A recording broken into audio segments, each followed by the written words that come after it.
Hello friends, एक बार फिर से आप सभी का हमारे चैनल पर स्वागत है। तो आज के इस वीडियो में आप सभी को बताने वाले जनरल एंड एनवायरमेंटल स्टडीज़ का 2020 का क्वेश्चन पेपर जो यहाँ पे पिछले साल पूछा गया था। तो फ्रेंड्स, आप यहाँ से आपको आइडिया हो जाएगा कि किस तरह से यहाँ पे सवाल पूछा जाता है और ज़्यादा मुश्किल नहीं होता फ्रेंड्स, नॉर्मल ईजी होता है ये। और अगर आपको 2018 और 2019 का पेपर देखना है तो उसका मैंने ऑलरेडी वीडियो बना रखा है, उसका लिंक डिस्क्रिप्शन में मिल जाएगा।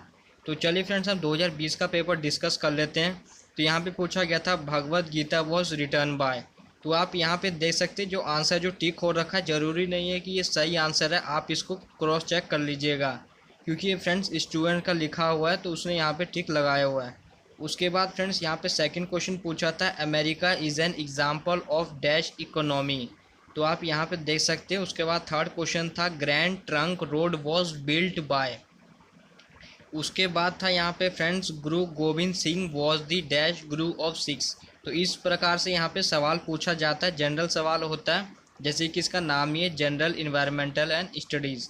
तो यहाँ पे आपको साइंस से रिलेटेड क्वेश्चन मिल सकते हैं, पॉलिटी, इकोनॉमिक्स, इन सब से आपको सवाल देखने को मिल सकता है। उसके बाद यहाँ पे first atom bomb was dropped on. और उसके बाद यहाँ पे उसके बाद पूछा था वो is the author of Panchatantra. इस तरह से आपको सवाल देखने को मिलेंगे। Aryabhatta knowledge university is situated at.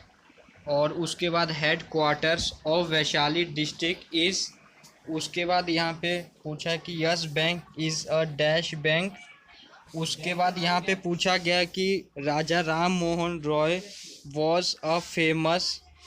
और इसके बाद 11 नंबर क्वेश्चन है द कांग्रेस वॉज फाउंडेड इन। उसके बाद 12 नंबर पूछा गया है वो was the founder of Budhan movement. तो जो गांधी जी से यहाँ पे जो भी मूवमेंट हुए तो उनको अच्छी तरह से आप याद कर लीजिएगा फ्रेंड्स, इंपॉर्टेंट है, वो ज़्यादा पूछता है इसमें। उसके बाद the supreme court of India is located at. उसके बाद 14 नंबर है dash is the governor of Bihar. काफ़ी ज़्यादा इजी सवाल है, तो आपको सभी राज्य के गवर्नर चीफ मिनिस्टर याद कर लेने हैं। उसके बाद देश याद करना, जैसे कि इसमें पूछता world environment day is celebrated on. उसके बाद यहाँ पे 14 major Indian banks were nationalise in. तो उसके बाद 17 में पूछा था the capital of Arunachal Pradesh is. तो आपका स्टेट का आपको कैपिटल पूछ सकता है यहाँ पे, और वैसे कंट्री के थोड़ा कम पूछ सकता है, स्टेट के मैक्सिमम पूछता है। Is the religious book of the Parsis. उसके बाद पूछा था 19 में the theory of relativity was propounded by. उसके बाद 20 पूछा था खेल से संबंधित Ranji Trophy is associated with. उसके बाद था 21 में national anthem of India was written by. उसके बाद 22 नंबर था dash revolution refers to production of milk. उसके बाद था 23 में Rohit Sharma is an Indian.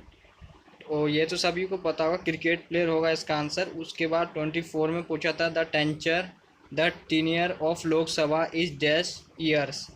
उसके बाद 25 में पूछा था the study of population is called. उसके बाद 26 में पूछा गया था friend the founder of Arya Samaj was. तो इसका तो वही होगा, राजा राम मोहन राय। उसके बाद 27 में पूछा था Jayaprakash Narayan was associated with. उसके बाद 28 में पूछा था world yoga day is observed on.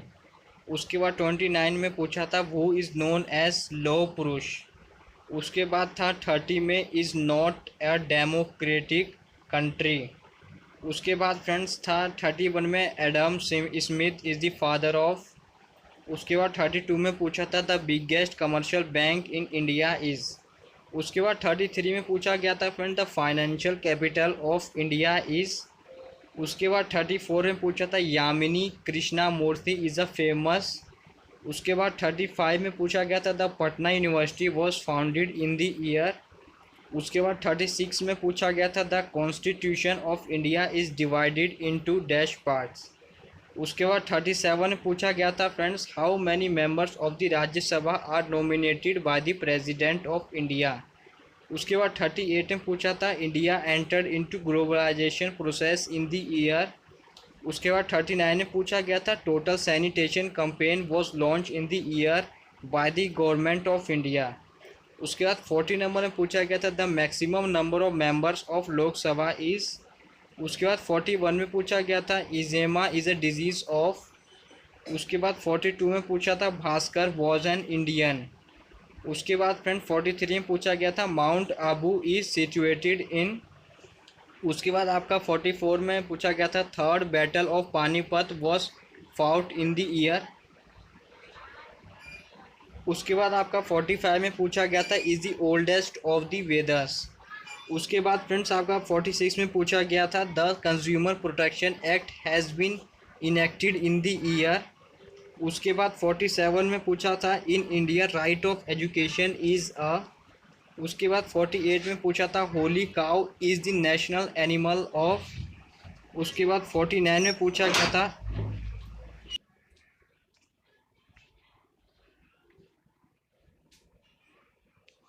Mobile company Nokia is from.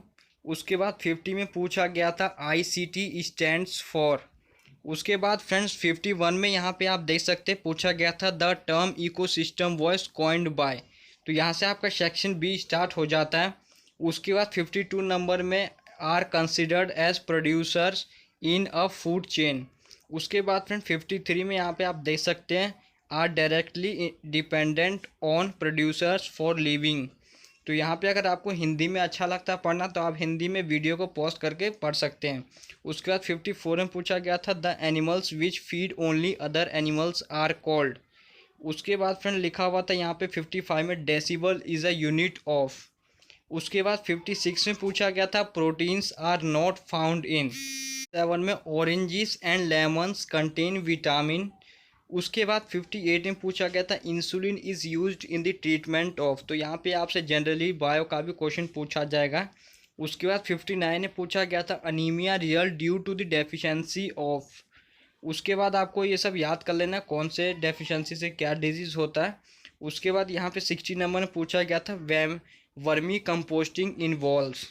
उसके बाद 61 में पूछा गया था the biggest impacts on the environment are made by. उसके बाद 62 में पूछा गया था maintaining balance between fulfilment of human needs and protection of environment is termed as. उसके बाद 63 में पूछा गया था सुंदरबन इज़ नोन फॉर। उसके बाद 64 में पूछा गया था Sardar Sarovar dam is located on the river. उसके बाद 65 में पूछा गया था which one of the following trees are medicinal value. उसके बाद 66 में था is responsible for Minamata disease. उसके बाद 67 में पूछा गया था intake of lead may primarily cause damage of the. उसके बाद 68 में पूछा गया था industries generating hazardous waste are classified as. उसके बाद 69 था मलेरिया इज़ कॉज्ड बाय। उसके बाद यहाँ पे फ्रेंड लिखा हुआ 70 में ozone depletion is cause due to increase in the level of. उसके बाद 71 था quality of resource not degraded due to pollution is. उसके बाद 72 में पूछा गया था the main source of water pollution is. उसके बाद यहाँ पे 73 में पूछा गया था the ultimate source of energy is. उसके बाद यहाँ पे 74 में पूछा गया था the source of energy of the sun is. और यहाँ पे 75 है the maximum loss of forest lands in India is caused by. उसके बाद 76 था thermal power generation in India is carried out by burning. और 77 है the fuel used in the conventional nuclear reactor is. और यहाँ पे 78 सवाल है is not a renewable energy resource. और उसके बाद 79 में पूछा गया था causes least pollution when burned. उसके बाद 80 नंबर सवाल है deforestation during the recent decade has led to. उसके बाद 81 है B2 इज़ ऑब्टेन्ड फ्रॉम। उसके बाद 82 है the water suitable for drinking is. उसके बाद 83 है biodiesel is produced in India presently from. उसके बाद 84 है the metal used in a solar panel is. उसके बाद 85 है is known for its frequent earthquakes. उसके बाद 86 है the loss of an entire element species is known as. उसके बाद यहाँ पे 87 है sea level rises primarily as a result of. उसके बाद 88 है is termed as the tiger state. उसके बाद फ्रेंड्स यहाँ पे 89 है the biggest fresh water lake in India is. तो ये आपको याद कर लेना बिगेस्ट लेक क्या और ओशन ये सब पूछा जा सकता है। उसके बाद 90 नंबर है the largest soil group of India is. उसके बाद 91 है CNG स्टैंड्स फॉर। और उसके बाद 92 है is not a fossil fuel. उसके बाद 93 है the main constituent of CNG is. और उसके बाद 94 है production of electricity from waste material is called. और उसके बाद 95 है is not an example of natural disaster. उसके बाद 96 है the most recurring natural hazard in India is.